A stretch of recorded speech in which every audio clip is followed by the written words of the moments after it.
নবী সাল্লাল্লাহু আলাইহি ওয়াসাল্লামের সুপারিশ পেতে চান? পেতে চান? হাউজে কাউসারের পানি পেতে চান? নবীর কাছাকাছি থাকতে চান? শুনুন, নবী সাল্লাল্লাহু আলাইহি ওয়াসাল্লাম বিভিন্ন হাদিসের মধ্যে বলেছেন, বিভিন্ন হাদিসে, যে ব্যক্তি দুনিয়াতে নবীর সুন্নত যত বেশি পালন করবে, নবীকে যত বেশি ভালোবাসবে, তার উপর যত বেশি দরুদ পড়বে, ইনশাআল্লাহ কিয়ামতের দিন সে নবীর তত কাছাকাছি থাকবে ইনশাআল্লাহ। আর যদি সকালবেলা 10 বার এবং সন্ধ্যাবেলা 10 বার পড়তে পারেন, আল্লাহুম্মা সাল্লি আলা মুহাম্মদ ওয়া সাল্লিম, অথবা আল্লাহুম্মা সাল্লি ওয়া সাল্লিম আলা নবিয়িনা মুহাম্মদ, ইনশাআল্লাহ নবী সাল্লাল্লাহু আলাইহি ওয়াসাল্লাম আপনার জন্য সুপারিশ করবেন ইনশাআল্লাহ। আল্লাহর নবী এই পুরো জাহিলিয়াত পরিবর্তন করেছেন কোরআন সুন্নাহ দিয়ে, ঠিক আছে কথা? কোরআন সুন্নাহর মধ্যে কাজগুলো কি ছিল আমি কয়েকটা বলেছিলাম। 1, কোরআন তেলাওয়াত করা শিখেছে সবাই। 2, কোরআনের অর্থ বুঝেছেন সবাই। 3, কোরআনের সমস্ত আদেশ নিষেধ তারা মেনে চলেছেন, চলেন নাই? আমাদের উচিত হবে কোরআনের সমস্ত আদেশ এবং নিষেধগুলোকে মেনে চলা। আল্লাহ পাক আমাদের সবাইকে তৌফিক এনায়েত করুন। কারণ তোমাদেরকে 3টা কাজ করতে হবে। কয়টা কাজ? তা'মুরুনা বিল মা'রুফ, তোমরা সৎ কাজের আদেশ করবে। 1, সৎ কাজের আদেশ মানে নামাজ পড়েন ভাই, নামাজ পড়লে এই হবে। রোজা রাখেন, যাকাত দেন, হজ করেন, উমরা করেন, তাসবিহ তাহলিল করেন, জিকির আজগার করেন, কোরআন তেলাওয়াত করেন, এগুলো ভালো কাজ না? তা'মুরুনা বিল মা'রুফ, তোমরা ভালো কাজে আদেশ করবে। 2, ওয়া তানহাউনা আনিল মুনকার, তোমরা একই সাথে মন্দ কাজে নিষেধও করবে। তা'মুরুনা বিল মা'রুফ ওয়া তানহাউনা আনিল মুনকার, আল্লাহ পাক বলেন নাই তা'মুরুনা বিল মা'রুফ ফাতানহাউনা আনিল মুনকার। ওয়া মানে কি? এবং। ওয়া মানে কি? এবং।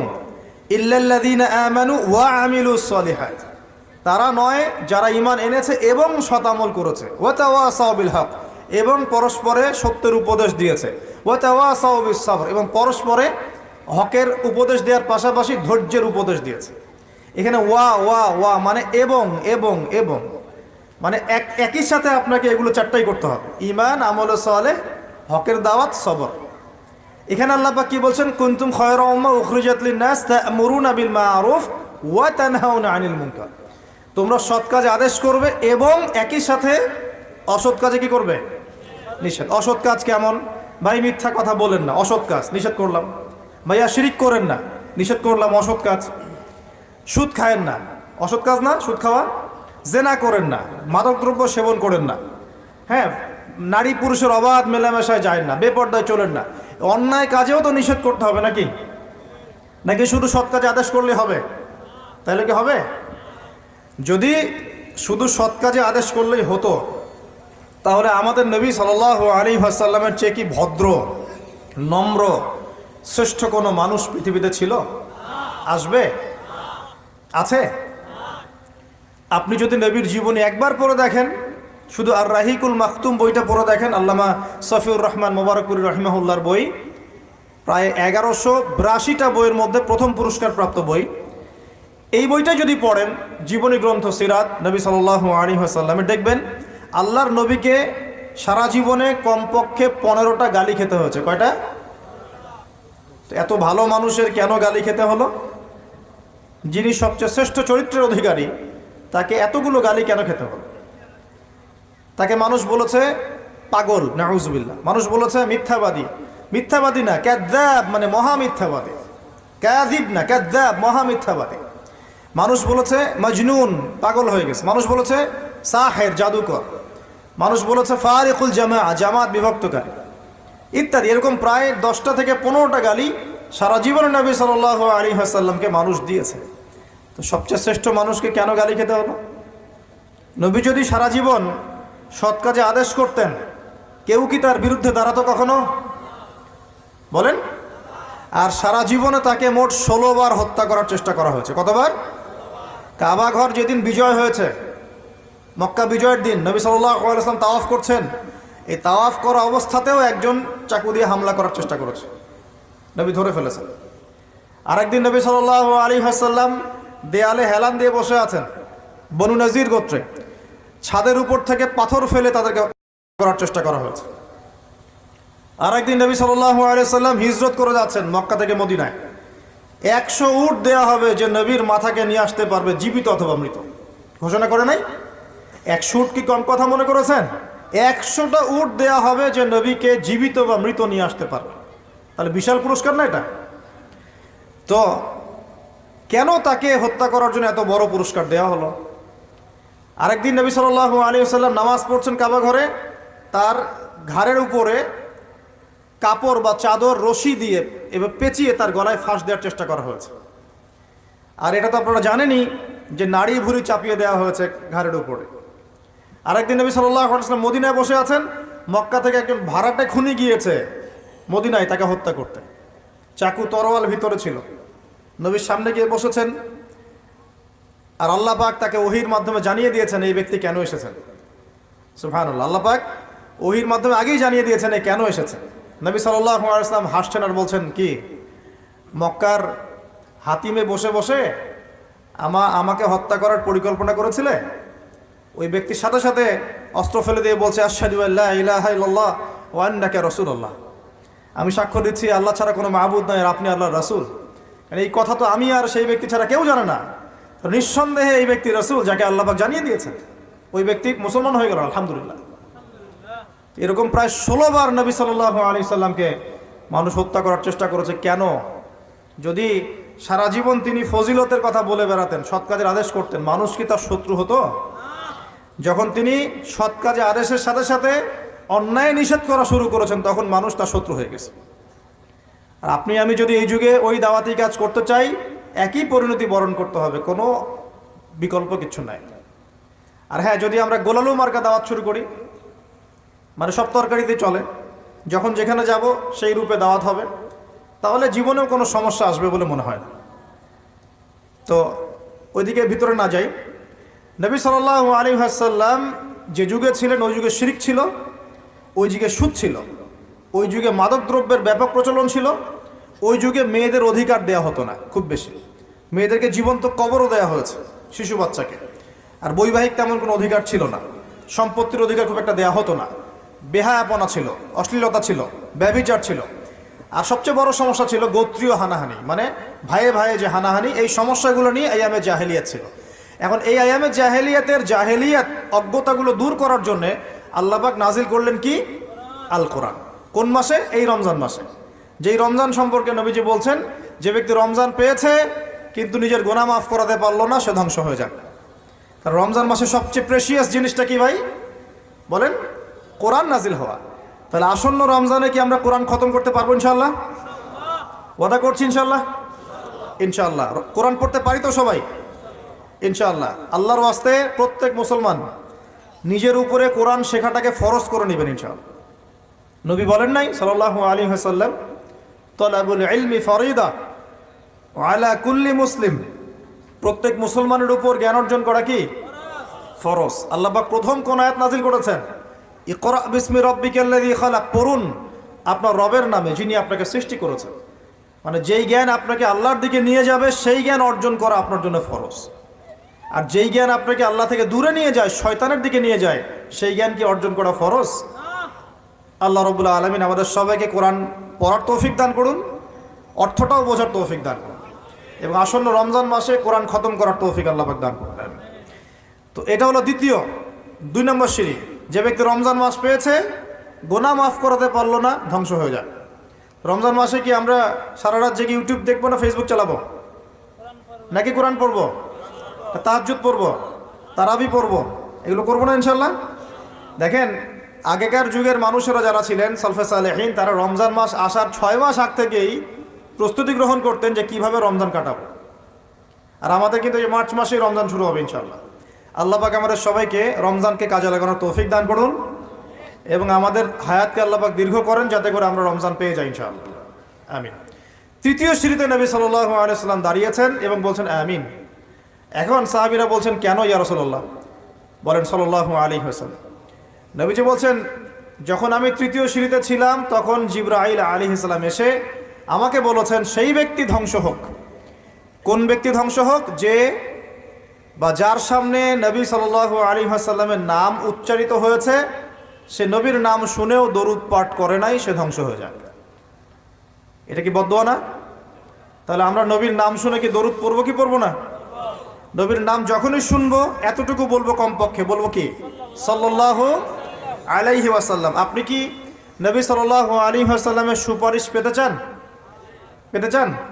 হাউজে কাউসারের পানি পেতে চান? নবীর কাছাকাছি থাকতে চান? শুনুন, নবী সাল্লাল্লাহু আলাইহি ওয়াসাল্লাম বিভিন্ন হাদিসের মধ্যে বলেছেন, বিভিন্ন হাদিসে, যে ব্যক্তি দুনিয়াতে নবীর সুন্নত যত বেশি পালন করবে, নবীকে যত বেশি ভালোবাসবে, তার উপর যত বেশি দরুদ পড়বে, ইনশাআল্লাহ কিয়ামতের দিন সে নবীর তত কাছাকাছি থাকবে ইনশাআল্লাহ। আর যদি সকালবেলা 10 বার এবং সন্ধ্যাবেলা 10 বার পড়তে পারেন, আল্লাহুম্মা সাল্লি আলা মুহাম্মদ ওয়া সাল্লিম, অথবা আল্লাহুম্মা সাল্লি ওয়া সাল্লিম আলা নবিয়িনা মুহাম্মদ, ইনশাআল্লাহ নবী সাল্লাল্লাহু আলাইহি ওয়াসাল্লাম আপনার জন্য সুপারিশ করবে ইনশাআল্লাহ। সকালে 10 বার, সন্ধ্যায় 10 বার দরুদ পড়া খুব কঠিন? সকালে 10 বার, সন্ধ্যায় 10 বার দরুদ পড়তে সময় লাগবে সর্বোচ্চ 5-10 মিনিট, নাকি? অনেকে বলে না যে ভাই 1 মিনিট দাঁড়ান, 1 মিনিট সময় নষ্ট হলে কি এমন হয়, এটা মানুষ বলে না? 2 মিনিট সময় নষ্ট হলে কি এমন হয় মানুষ বলে, স্পেশালি বাঙালি জাতি এটা বেশি বলে। 2 মিনিটে আপনি একটা কোরআন খতমের নেকি পাবেন ইনশাআল্লাহ, বিশ্বাস করলেন না? 2 মিনিট লাগবে খালি বলতে কুল হুয়াল্লাহু আহাদ আল্লাহুস সামাদ লাম ইয়ালিদ ওয়া লাম ইউলাদ ওয়া লাম ইয়াকুল লাহু কুফুয়ান আহাদ। 3 বার বলতে কয় মিনিট লাগবে? বড়জোর 2 মিনিট। 2 মিনিটে 3 বার পড়া সম্ভব সূরা ইখলাস। একবার পড়বেন, কোরআনের 1/3 নেকি পেয়ে যাবেন ইনশাআল্লাহ। তাহলে 2 মিনিটে কোরআন খতম দেওয়া যায়? যায় কি যায় না? যায়, ফজিলত পাওয়া যায়। 2 মিনিটে আপনি বলতে পারেন আল্লাহুম্মা সাল্লি আলা মুহাম্মদ ওয়া সাল্লিম। আমরা বলি না যে 10 মিনিট সময় দে, 10 মিনিট সময় বস, গল্প করি। হ্যাঁ, 10 মিনিট ফোনে নষ্ট করেন, 10 মিনিট আড্ডা পিটান, বন্ধুদের সাথে আসরের মধ্যে বসে পড়েন। 10 মিনিটে আপনি কোরআনের বিশুদ্ধ সূরাগুলো পড়তে পারবেন। 10 মিনিটে কমসে কম 100 বার পড়তে পারবেন সুবহানাল্লাহ সুবহানাল্লাহ সুবহানাল্লাহ। 10 মিনিটে আপনি 100 বার পড়তে পারবেন আলহামদুলিল্লাহ। 10 মিনিটে আপনি 100 বার পড়তে পারবেন আল্লাহু আকবার। 10 মিনিটে আপনি 100 বার পড়তে পারবেন লা ইলাহা ইল্লাল্লাহ। পারা যাবে না এগুলো? ইনশাআল্লাহ। 10 মিনিটে আপনি 10 বার 20 বার দরুদ পড়তে পারবেন না? 10 মিনিটে 3 বার সূরা ইখলাস পড়তে পারবেন? 10 বার সূরা ইখলাস পড়তে পারবেন। আর 10 বার সূরা ইখলাস পড়লে জান্নাতে একটা ঘর নির্মাণ করা হবে। 10 বার সূরা ইখলাস পড়লে জান্নাতে ঘর পাওয়া যায় ইনশাআল্লাহ। তো সময়ের মূল্যায়ন করতে হবে কি হবে না? আশপাশে কি সিগারেট খাচ্ছেন নাকি কেউ? আমার নাকে সিগারেটের গন্ধ আসছে, একটু দেখবেন ভলান্টিয়ার কেউ আছেন না, পরিবেশটা নষ্ট করে না যেন। আস্তাগফিরুল্লাহ। আল্লাহ আমাদের সবাইকে যাবতীয় মাদক দ্রব্য থেকে হেফাজত করুন। সিগারেট মাদক দ্রব্য কি না? সিগারেট কি হালাল না মাকরুহ? জর্দা দিয়ে পান খাওয়া কি মাকরুহ না হালাল না হারাম? শোনেন, মাদকের একটা সূত্র আছে, যে মাদকের বেশি অংশ খেলে নেশা হয় তার সামান্য পরিমাণ নেওয়াটাও হারাম। আমার কথা কি বোঝা যায়? মনে করেন যে 1 কাপ মাদক খেলে আপনার নেশা হয়, মনে করেন, কথার কথা না, আউযুবিল্লাহ, আল্লাহ হেফাজত করুন। তাহলে ওই 1 কাপের 1 ফোঁটা খাওয়া আপনার জন্য কি হারাম? এটা মনে থাকবে? আল্লাহর ওয়াস্তে যারা নামাজি ব্যক্তি ভুল করেও মাদকের সামনে যাবেন না। এখানে যদি প্রসঙ্গ উঠে গেল, একটা হাদিস বলে দিই, দিয়ে সামনে যাচ্ছে। আল্লাহর নবী সাল্লাল্লাহু আলাইহি সাল্লাম বলেছেন, কেউ যদি মাদকদ্রব্য সেবন করে তার 40 দিনের নামাজ কবুল হবে না। শুনলেন কি? আল্লাহর নবী বলেছেন সাল্লাল্লাহু আলাইহি ওয়াসাল্লাম, কেউ যদি মাদকদ্রব্য সেবন করে তার 40 দিনের নামাজ কবুল হবে না। সে যদি তওবা করে আল্লাহ পাক তাকে মাফ করে দিবেন ইনশাআল্লাহ। যদি আবার মাদক খায়, আরও 40 দিন নামাজ কবুল হবে না। যদি আবারও তওবা করে আল্লাহ পাক তাকে মাফ করবেন ইনশাআল্লাহ। যদি আবারও মাদক খায়, আবার 40 দিন নামাজ কবুল হবে না। যদি আবারও তওবা করে আল্লাহ পাক মাফ করে দিবেন ইনশাআল্লাহ। এরপরেও যদি সে মাদক দ্রব্য খায়, খেতেই থাকে, আল্লাহ রাব্বুল আলামিন কিয়ামতের মাঠে তাকে তিনাতুল খাবাল পান করাবেন। কি পান করাবেন? প্রথম শুনলেন শব্দটা, তিনাতুল খাবাল। সাহাবীরা বলছেন, তিনাতুল খাবাল কি ইয়া রাসূলুল্লাহ? নবীজি বলছেন সাল্লাল্লাহু আলাইহি ওয়াসাল্লাম, জাহান্নামীদের রক্ত এবং মাংসের যে রস, পুজ, এই পুজটাকে বলা হয় তিনাতুল খাবাল। আল্লাহ পাক সেটা খাওয়াবে মাদক দ্রব্য সেবনকারীদেরকে। আমরা কি খেতে যাবো? আল্লাহর ওয়াস্তে মাদক দ্রব্যের সাথে সংশ্লিষ্ট হবেন না। সিগারেট ধরবেন না, তাহলে বড় বড় মাদক আপনি নিতে পারবেন না ইনশাআল্লাহ। যারা সিগারেট খাওয়া শুরু করে আস্তে আস্তে গাঁজা, ইয়াবা, ফেন্সিডিল সবই খেতে শুরু করে। যুব সমাজ কি ওয়াদা করতে পারবেন জীবনে কোনোদিন মাদক দ্রব্য সেবন করবেন না? ওয়াদা করা যাবে ইনশাআল্লাহ? আল্লাহ পাক কবুল করে নিন, আমিন। আজকে 2টা ওয়াদা করেছেন। 1, রমজান মাসে কোরআন খতম করবেন, ঠিক আছে, এবং কোরআন তেলাওয়াত করা সবাই শিখবেন ইনশাল্লাহ, ঠিক আছে। 1 2 নাম্বার, মাদক দ্রব্যের সাথে জীবনেও সম্পর্ক রাখবেন না। আরেকটা ওয়াদা করে নেন, আজকের ওয়াজ শোনার পর থেকে 5 ওয়াক্ত নামাজ কোনোদিন ছাড়বেন না। ছাড়বেন? আল্লাহ পাক কবুল করুন, আমিন। এই 3টা ধাপ থেকে কি শিখলেন? 1 নম্বর শিখলেন পিতা মাতার সম্মান করতে হবে। করতে হবে কি না? আমরাও কি পিতা মাতা হব না? হই নাই? আমরা কি চাই যে আমাদের সন্তান আমাদেরকে সম্মান না করুক? আমরা কি চাই? চাই না। অতএব আমরা যদি চাই যে আমাদের সন্তান ভালো হোক, আমাদের উচিত আমরা যেন পিতা মাতার সাথে ভালো বিহেভ করি। আমরা যদি চাই যে আমাদের মৃত্যুর পর আমাদের সন্তানরা আমাদের জানাজার নামাজ পড়াক, তাহলে আমাদেরকেও আমাদের পিতা মাতার অনুগত থাকতে হবে। আল্লাহ পাক তৌফিক ইনায়াত করুন, আমিন। 2 নাম্বার বলেছি, রমজান মাস পেলেই গুনাহ মাফ করানোর চেষ্টা করতে হবে। অতএব রমজান মাসে আজে বাজে কোনো কাজের দিকে মনোযোগী হবেন না। প্রস্তুতি নেন, সামনে রমজান আসছে ইনশাআল্লাহ। নিজের কাজগুলোকে গুটিয়ে নেন, পড়াশোনা গুটিয়ে নেন, বাজারঘাট গুটিয়ে নেন। রমজান মাসে যেন এত ব্যস্ততা না থাকে, ফ্রি থাকেন, রিল্যাক্স, খালি ইবাদত বেশি বেশি করবেন ইনশাআল্লাহ। আর 3 নাম্বার, নবী সাল্লাল্লাহু আলাইহি ওয়াসাল্লামের নাম যখনই শুনবেন কি বলবেন? সাল্লাল্লাহু আলাইহি ওয়াসাল্লাম পড়বেন, এবং সকালে সন্ধ্যায় কমপক্ষে 10 বার করে নবীর উপর দরুদ পড়বো ইনশাআল্লাহ। এখানে আরেকটা বিষয় চলে আসে, এইটা একটু মনোযোগ দিয়ে বোঝেন। আল্লাহর নবী বলছেন যে কেউ যদি নবীর নাম শুনে দরুদ না পড়ে তাহলেই তার জন্য ধ্বংস। কেউ যদি নবীর নাম শুনেছে দরুদ পড়ে নাই, তাহলে সে ধ্বংস হোক, এটা বদদোয়া। তাহলে সারা জীবনে যদি আমরা নবীর সুন্নত মেনে না চলি, আমাদের জন্য কি হতে পারে বলেন? শুধু নবীর নাম শুনে দরুদ না পড়লেই যদি এমনটা হয়, তাহলে সারা জীবন যে আমরা নবীর সুন্নতের খেলাফ চলছি, আমাদের কি হতে পারে? দুনিয়ার জীবনে নবীর সুন্নতের খেলাফ চললে কি কেউ নবীর সুপারিশ পাবে পরকালে? হাউজে কাউসারের পানি পাবে? কবরের উত্তর দিতে পারবে প্রশ্নের? তাহলে আমরা দাড়ি কেন রাখছি না? দাড়ি কি নবীর সুন্নত কি সুন্নত না? তাহলে নামাজ পড়ছি মাশাআল্লাহ, দাড়ি কেন রাখছি না? কি সমস্যা? কেন সকাল সকাল উঠে আমরা এই শেভিং ক্রিম দিয়ে আমাদের নবীর সুন্নতকে জবাই করি? কেন? কি স্বার্থ, কি লাভ? হ্যান্ডসাম লাগে দেখতে? আপনাদের কি মনে হয় দাড়ি চেঁচে ফেললে, কেটে ফেললে হ্যান্ডসাম লাগে দেখতে, সুদর্শন লাগে? গাল ভর্তি দাড়ি থাকলে একজন পুরুষকে সিংহের মতো লাগে মাশাআল্লাহ। আমাদের তো দাড়ি নাই, আমাদের যেগুলো দেখছেন এগুলো তো দাড়িই না। যাদের সুন্দর গাল ভর্তি দাড়ি আছে, এই মানুষগুলো যখন শেভ করে আমার খুব আফসোস হয়। আহা, বেচারাকে কত সুন্দর দাড়ি আল্লাহ পাক দিয়েছেন, প্রত্যেক দিন শেভ করা শুরু করেছে। অথচ আপনি দাড়ি ছেড়ে দিলে আপনার চেহারার ব্যক্তিত্বটা বাড়বে, সুন্দর লাগবে, স্মার্ট লাগবে, হ্যান্ডসাম লাগবে, সিংহের মতো লাগবে। মুসলিমরা কি ভীরু কাপুরুষ জাতি?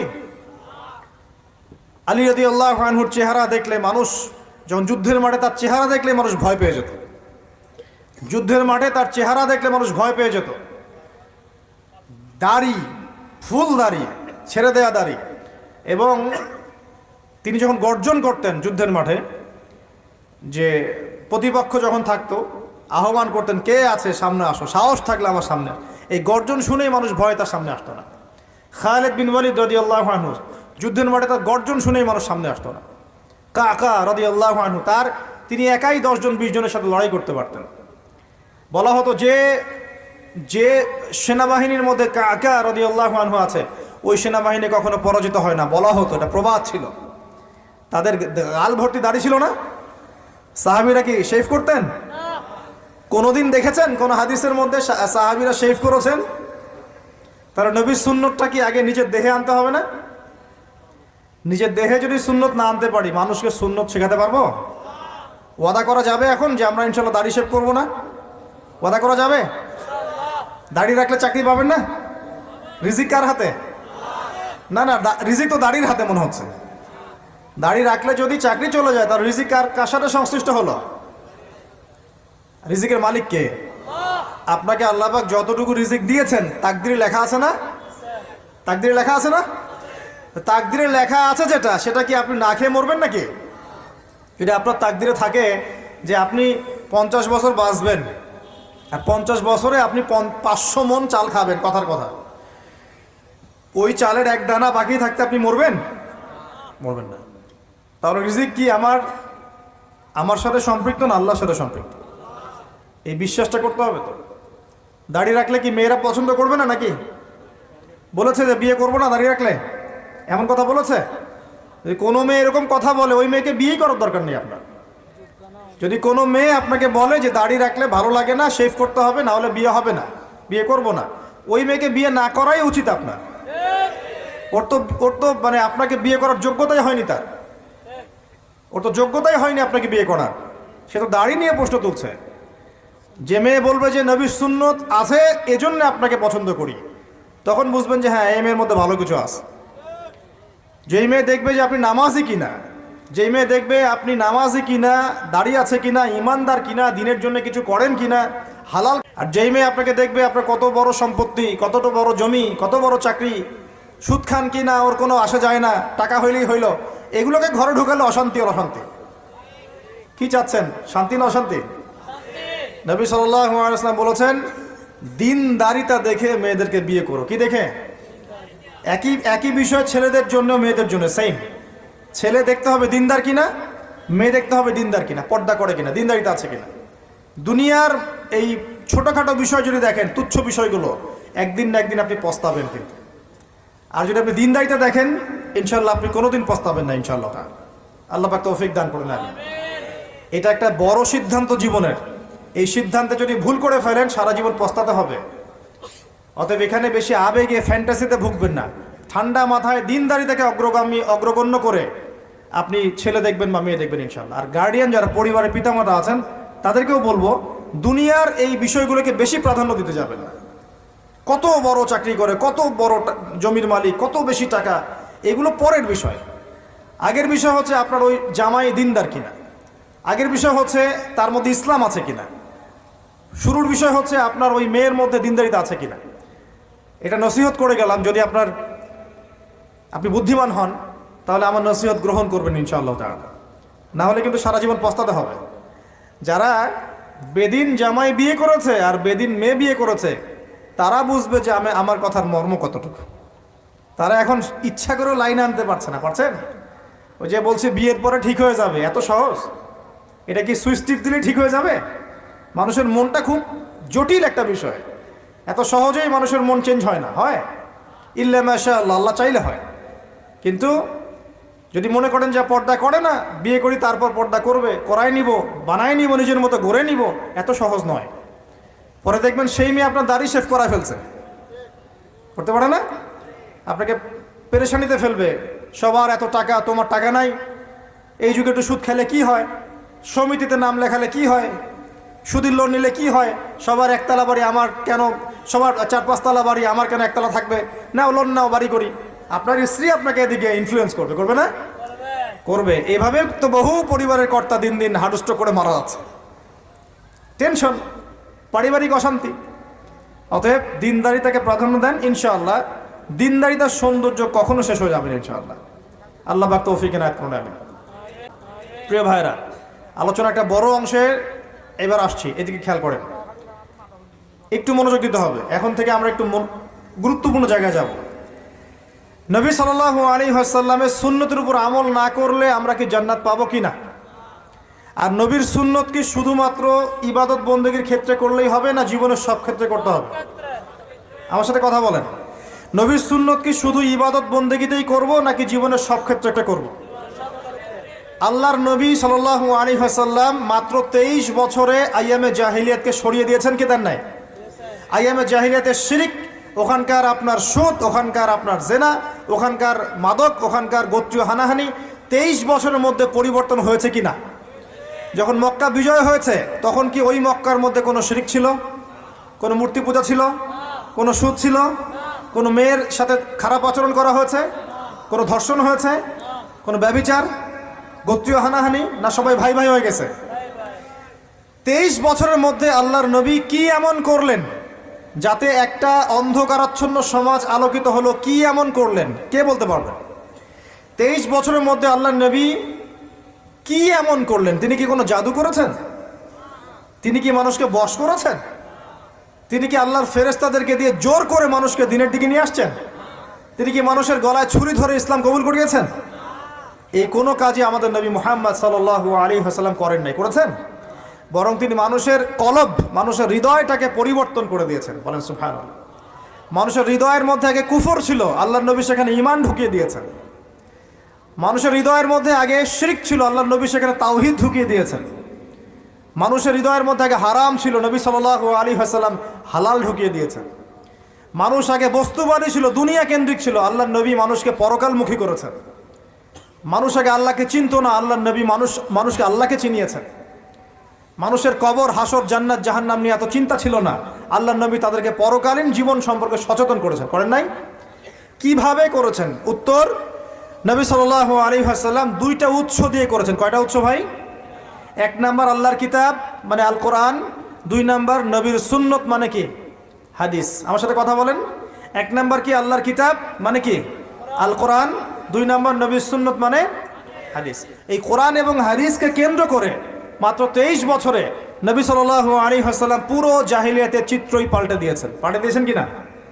আচ্ছা, কিভাবে?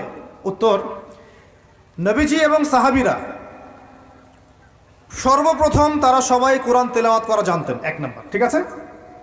তার মানে সমাজ পরিবর্তন করতে হলে আমাদের সবাইকে কোরআন তেলাওয়াত করা শিখতে হবে। দুই, নবী এবং সাহাবীগণ সাল্লাল্লাহু আলাইহি ওয়াসাল্লাম কোরআন শুধু তেলাওয়াতই করতেন না, কোরআনের অনেক অংশ, প্রায় পুরো অংশই তাদের মুখস্থ ছিল, ছিল না?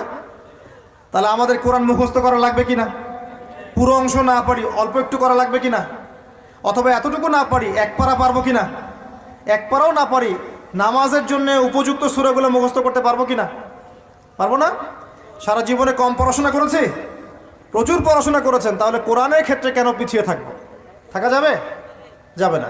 ওই যে বারবার একটা কথা বলি, 15-20 বছর পড়াশোনা করে 15টা সূরা শিখছেন না। 15 বছর পড়াশোনা করে আপনি 15টা হাদিস শিখছেন না।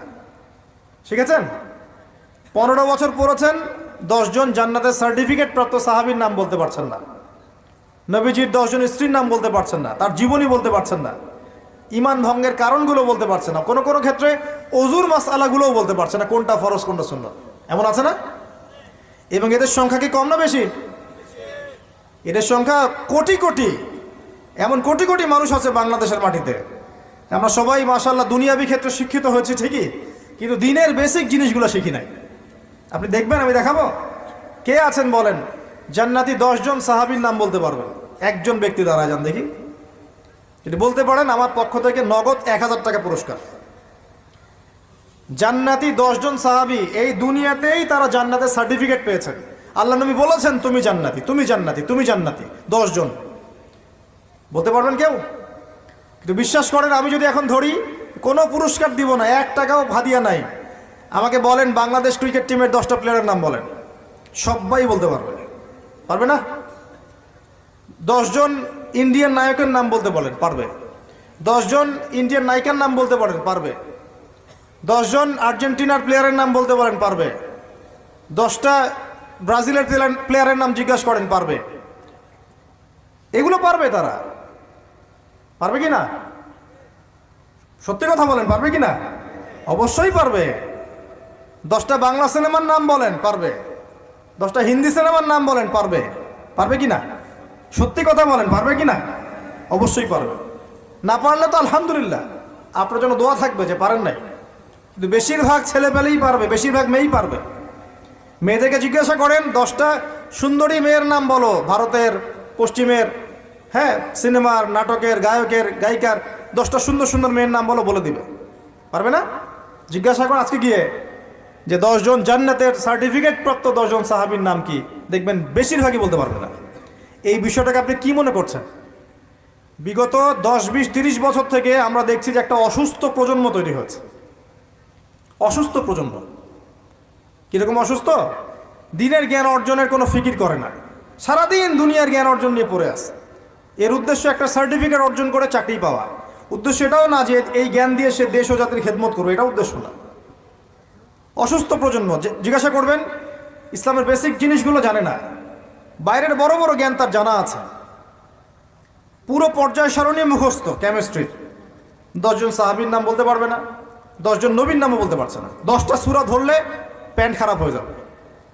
একটা সূরা, সূরা ফাতিহা বিশুদ্ধ করে কোন আলেমের সামনে তেলাওয়াত করতে দেন, দেখবেন 10টা ভুল করে বসে আছে। অনেকে তো আলহামদুলিল্লাহ উচ্চারণ করতে পারে না। কেমন আছেন? আলহামদুলিল্লাহ ভালো আছে। আলহামদুলিল্লাহ ভালো আছে। আলহামদুলিল্লাহ, আলহামদুলিল্লাহ মানে কি? আলহামদুলিল্লাহ মানে সমস্ত প্রশংসা কার জন্যে? আল্লাহর জন্যে। আর আলহামদুলিল্লাহ মানে সমস্ত ধ্বংস আল্লাহর জন্য। নাউজুবিল্লাহ। অর্থ কি হয়েছে দেখছেন? আলহামদু, আলহামদু মানে ছোট হায় হাউয়াস দিয়ে পড়লে অর্থ পরিবর্তন হয়ে যায়, উল্টা অর্থ হয়। আর আলহামদু বললে অর্থ পারফেক্ট হয়। এরপর তারা কি করেছেন? কোরআন এবং হাদিসের দাওয়াতটা মানুষের কাছে পৌঁছে দিয়েছেন, দেন নাই? তাহলে আমাদের কি নিজে নিজে দিন পালন করলেই হবে, না আমার পরিবারেও করাতে হবে? আমি নিজে পালন করছি, পরিবার পালন করছে, মাশাআল্লাহ। এখন আমার দায়িত্ব না সমাজের মধ্যে প্রচার করা? দায়িত্ব কি না? আরও কি কোনো নবী আসবেন? তার নবীর উত্তরসূরি কারা এখন? ওলামায়ে কেরাম। ওলামায়ে কেরামদের শুধু একার দায়িত্ব ইসলাম প্রচার করার, নাকি আমাদেরও দায়িত্ব আছে? আমরা ইখতিলাফি মাসআলাগুলোকে নিয়ে পড়ে থাকবো না। জটিল ফিকহি বিষয়গুলো সেটা আপনি আমি ফতোয়া দিতে পারবো না, এটা মুফতি সাহেবরা করবে। কিন্তু কমন জিনিসগুলোর দাওয়াত আমরা সবাই দিতে পারি কিনা? নামাজের দাওয়াত আপনি দিতে পারেন? আপনি হালাল খাওয়ার দাওয়াত দিতে পারেন? পর্দার দাওয়াত দিতে পারেন? আপনি এটা দাওয়াত দিতে পারেন যে আমরা সবাই 5 ওয়াক্ত নামাজ পড়বো, রোজা রাখবো, সামর্থ্য হলে হজ করবো, যাকাত দিব, এইটুক দাওয়াত তো আপনি দিতে পারেন, পারেন কিনা? মাদকদ্রব্য ছেড়ে দাও, মাদকদ্রব্য খেও না, সুদ খেও না, এই কমন কথাগুলো তো বলতে পারেন নাকি? বাল্লিগু আন্নী ওয়ালাউ আয়া, একটা আয়াতও যদি জানো তোমরা সেটা প্রচার করো। যদি আমরা সবাই মিলে দিন প্রচার না করি, দিনের অবস্থা আস্তে আস্তে কিন্তু সংকুচিত হয়ে আসছে। আপনারা কি বুঝতে পারছেন না যে অন্য ধর্মগুলো আস্তে আস্তে ছড়িয়ে পড়ছে?